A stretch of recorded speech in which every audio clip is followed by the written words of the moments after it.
BMW's somewhat little M2 harkens back to the first little, quick, and smart M-Auto, the E30 Gen M3. Its 3.0-liter turbocharged inline-six makes 365 horsepower and drives the back wheels through a 6-speed manual.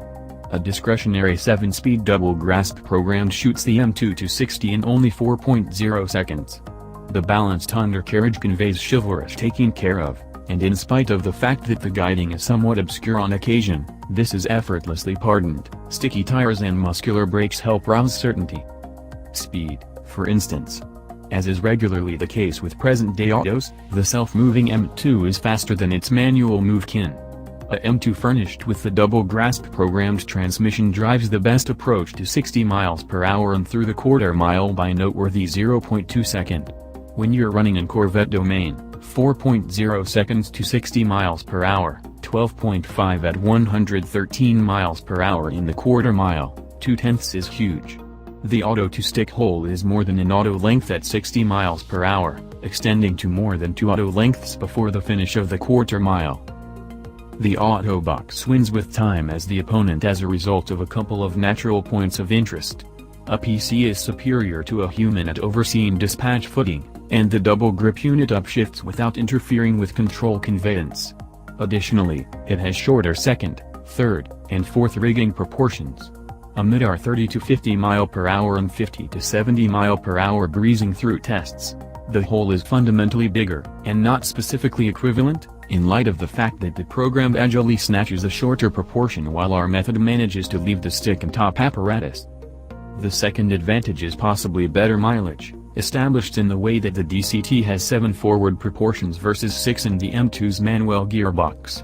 The programmed has a 47% more extensive general proportion spread owing to its 0.67 to 1/7 apparatus, which yields an extra 2 miles per gallon, or 10%, in the EPA consolidated mileage rating. Given the 19 miles per gallon we logged amid 1,000 miles of principally nearby driving, that 2 miles per gallon, once more, is nothing to wheeze at. It's significant, in any case, that we arrived at the midpoint of 20 miles per gallon in the manual prepared M2 we tried in California in February. The smaller body, breezy lodge, and fast jerk reflexes give the M2 the vibe of a four-wheel sport bike. In the wake of lapping Virginia International Raceway in one for a year ago's lightning lap, we called the M2 the lexicon definition of back-wheel drive elements. At that point we drove another case and called it 200 proof driving mixture. Then we called it one of our 10 best cars for 2017 and called BMW to arrange one for a 40,000-mile long-haul test. BMW expeditiously conveyed an auto with a DCT programmed rather than the 6-speed manual transmission we'd asked. We dissented, and after that yielded in light of the fact that the manual auto was postponed at the port and, well, moderation isn't the main prudence we need. That is the reason 0 to 60 mile per hour times matter to such an extent.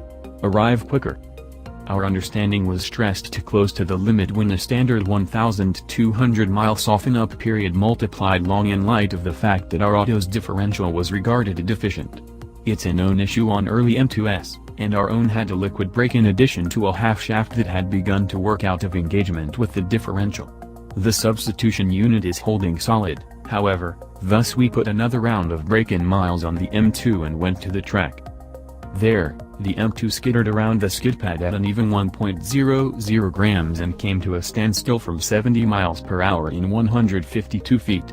The turbocharged inline-six, one of the last hurrahs for the active N55H motor, whipped the M2 to 60 miles per hour in 4.1 seconds.